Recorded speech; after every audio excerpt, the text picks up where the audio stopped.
Welcome in to a special episode of Last Call, might even say a feature. Caden Colford, your host, alongside, let's say my co-host today. You'll definitely know him, Trayce Jackson-Davis. We go through the resume. Center Grove, McDonald's All-American, Mr. Basketball, the face of IU probably for a couple of years. I'm not afraid to say that, but I want to start off by saying thank you for taking the time to come talk to us, to come talk to Liam. And before I say anything else, I want to say, check out this new content the Special Olympics are putting out. How about Liam Price stepping up to talk to Trayce before I did? And it was a great one. Make sure to check that one out. We'll have that tagged in the bio down below. But again, thanks for coming on. Most definitely. Thank you for having me. So obviously both of us growing up on the South Side, I went to Southport High School, you went to Center Grove. Yep. And I'm just wondering, when did that love for basketball really get started? When did you know that this was your thing? I think my junior year of high school. I was a late bloomer, and so my first 2 years I didn't really take it seriously, and then I started getting in the gym my junior year. I got to the 5-star status, all of that stuff, started getting offers from colleges, and that's when I was really like, okay, maybe we can go to college to play basketball. I mean, the NBA was always something that was there, but it was never like, I'm going to go to the NBA. It was more of like, that's kind of a dream. My dad played in it. Maybe I could do that too. But as I continued to put the work in and grow, that's when the love for the game started. And when we go to high school, we were just listing the players, right, that you played against. Not your average high school circuit by any means. You were naming them off. A couple guys in the NFL, right? DeJuan Jones, David Bell. And we think the NBA guys, Kyle Romeo Langford was in there. Chris Wilkes. Isaiah Stewart, Keon Brooks is about to be in there. I mean, there's guys everywhere, and it just shows how talented Indiana is with basketball. So who was that guy in high school that you saw and said, wow? Oh, it's definitely Romeo. Really? By far the best high school player that I've played against, probably the best high school player I've watched, and he's a peer, so that can tell you something. But just the way that he played the game and how easy it looked, and he would be someone like, you'd see him hit a few shots, and then at the end of the game he would have 50 points. And it was just ridiculous. I mean, I remember we played him my sophomore year at Seymour. I think we lost by like 4. He had about 20, but it was 20 tough ones. And then my junior year, they got us, and he had like 4. So it's just ridiculous. And we doubled him the whole time my junior year. So the way that he played the game in high school was second to none. And we haven't even mentioned the fact that you are on the Golden State Warriors right now. I mean, playing as much basketball as you do at the level you do now, how fresh are those high school days, and how much do you think about them?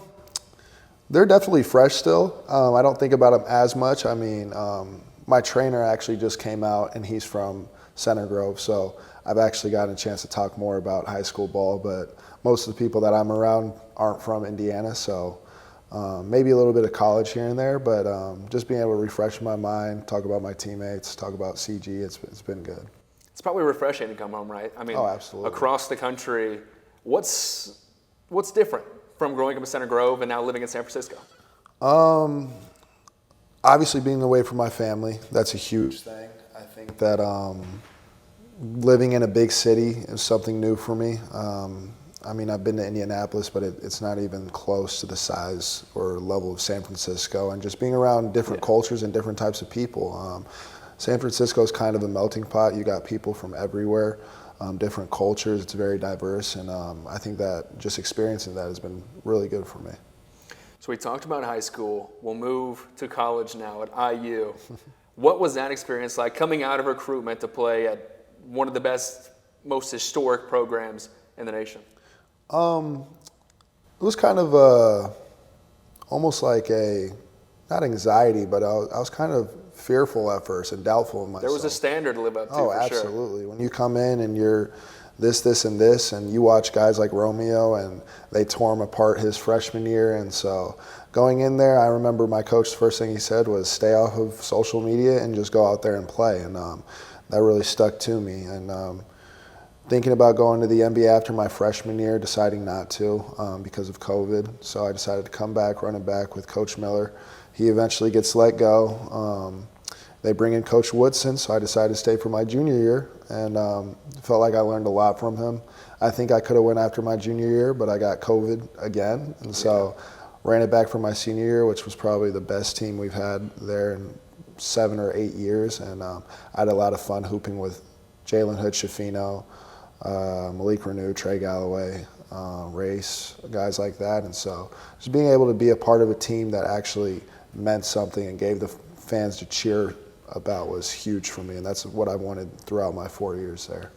And what a great 4 years it was. He's moved up to the NBA now. You're playing for Golden State and what was Crypto Arena. I mean, that's one of the best atmospheres in basketball. Absolutely. But how does that compare to Assembly Hall? I mean, Assembly Hall is second to none. I got so much love for that place. And NBA basketball, it's a lot different. I think with college basketball, the fans just, it's like die hard. And I'm not saying that fans at Chase Center aren't, but it's just a different vibe almost. And there's 82 games, so like it's hard to level it, but I'll tell you, when Chase Center's rocking and that Warriors chant starts, it's second to none. And obviously at IU, you always had Purdue marked off on the schedule at least twice a year.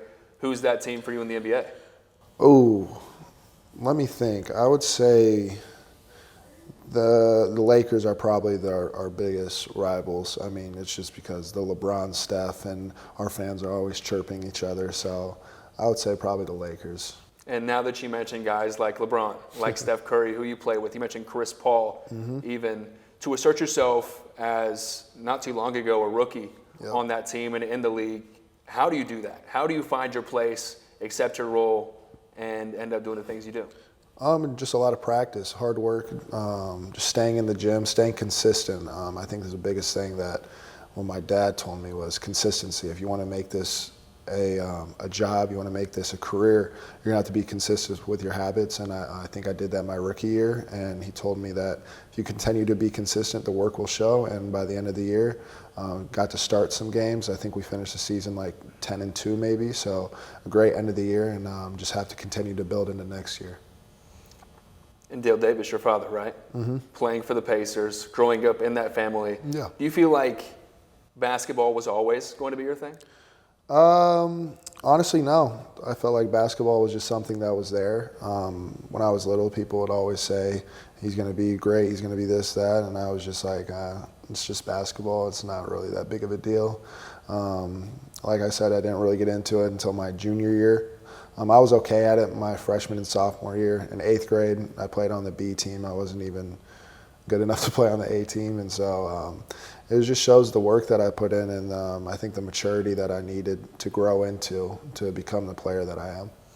Who has been the person on your journey through high school, college, and now into the NBA to kind of keep you in your place, keep you level, and been your stone to stand on, if you will? I think my family. I think my stepdad, Ray, which I just call him my dad, but Ray, he's been with me every step of the way. My mom, my sister, my brother as well. And so I think that it's huge on family and keeping your circle pretty tight-knit. And so just continue to ask some questions, or whenever I have something that I need or something that's bothering me, being able to use their words and their experiences to help me get through certain situations. And have you found a mentor in the league that really helps you hone your game?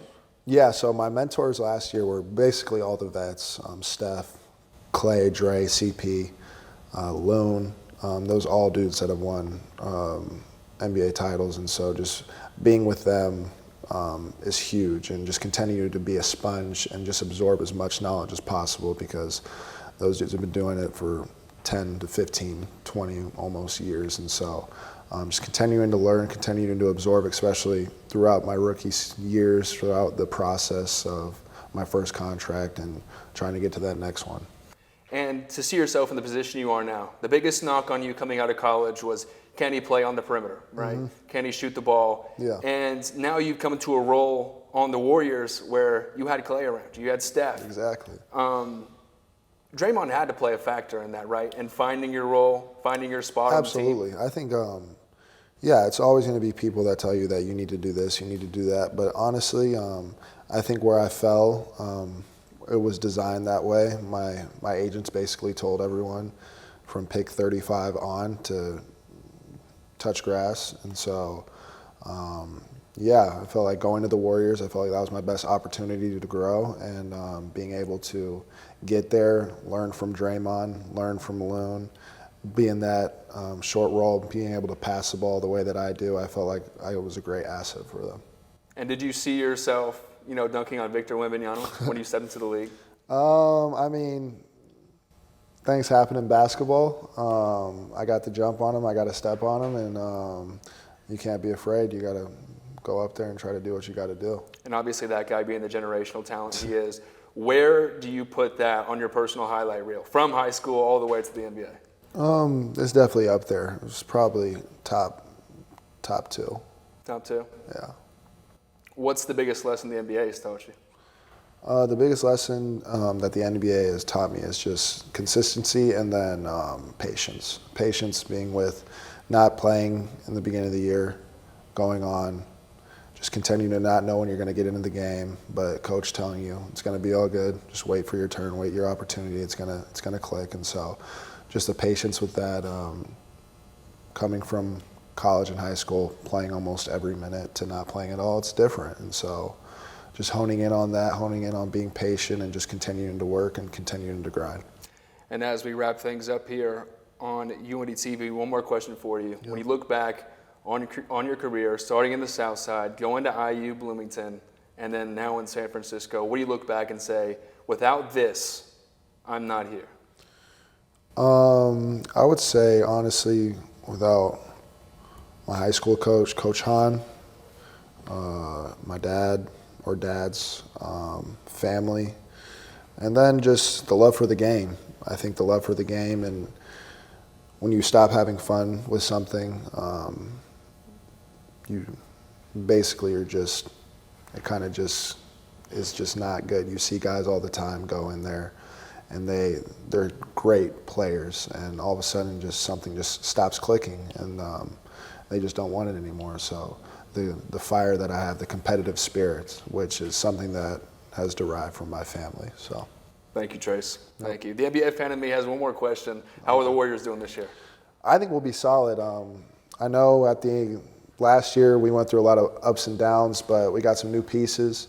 Buddy Hield, Kyle Anderson, DeAnthony Melton, all guys that are young, that are going to help contribute, that are hungry to win. And I think that at the end of the year, we were like 26, 28, and 10 maybe. Mm-hmm. And so we really flipped it around. We just got to stay healthy. We can't get in trouble. We got to do the right things. And I think if we do that, we'll be right in there in the mix with the Western Conference. Well, Trayce, a huge thank you here from UND TV. A huge thank you from me and Liam for taking the time to talk to us. And it has been a great time. Absolutely. Appreciate you.